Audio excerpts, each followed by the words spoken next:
Genesis chapter 21. Now the Lord was gracious to Sarah, and he had said, and the Lord did for Sarah what he had promised. Sarah became pregnant and bore a son to Abraham in his old age, at the very time God had promised him. Abraham gave the name Isaac to the son Sarah bore him. When his son Isaac was 8 years old, Abraham circumcised him as God commanded him. Abraham was 100 years old when his son Isaac was born to him. Sarah said, God has brought me laughter, and everyone who hears about this will laugh at me. And she said, who would have said to Abraham that Sarah would nurse children? Yet I have borne him a son in his old age. The child grew and was weaned, and on the day Isaac was weaned, Abraham held a great feast. But Sarah saw that the son whom Hagar the Egyptian was born to Abraham was mocking. And she said to Abraham, get rid of that slave woman and her son, for that woman's son will never share in the inheritance with my son Isaac. The matter distressed Abraham greatly because it concerned his son.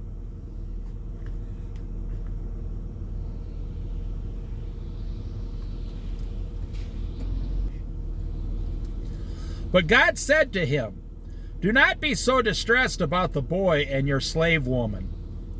Listen to whatever Sarah tells you, because it is through Isaac that your offspring will be reckoned. Your offspring will be reckoned. I will make the son of the slave into a nation also, because he is your offspring.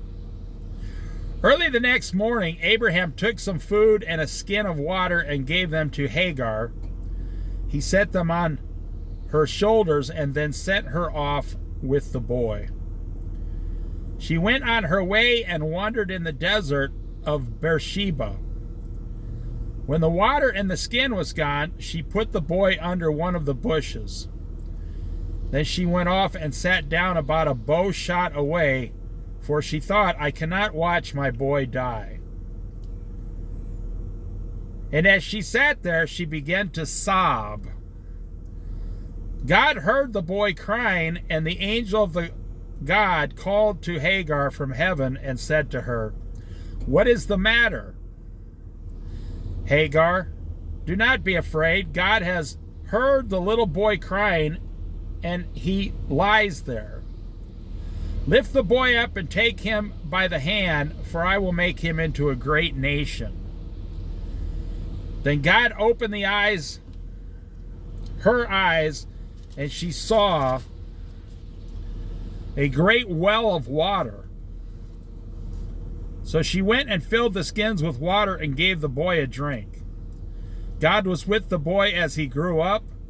He lived in the desert and became an archer. While he was living in the desert of Paran, his mother got a wife for him from Egypt.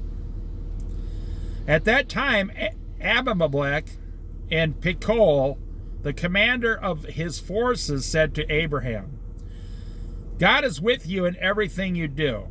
Now swear to me here before God that you will not deal falsely with me or my children or my descendants. Show to me in the country where you now reside as a foreigner the same kindness I have shown to you. Abraham said, I swear it. Then Abraham complained to Abimelech about a well of water that Abimelech's servant had seized. But Abimelech said, I don't know who has done this. You did not tell me, and I heard about it only today. So Abraham brought sheep and cattle and gave them to Abimelech, and the two men made a treaty. Abraham set apart 7 ewe lambs from the flock, and Abimelech asked Abraham, what is the meaning of these 7 ewe lambs you have set apart by themselves? He replied, Accept these 7 lambs from my hand as a witness that I dug this well." So that place was called Beersheba, because the 2 men swore an oath there. After the treaty had been made at Beersheba, Abimelech and Phicol, the commander of his forces, returned to the land of the Philistines. Abraham planted a tamarisk tree in Beersheba, and there he called on the name of the Lord, the eternal God. And Abraham stayed in the land of the Philistines for a long time.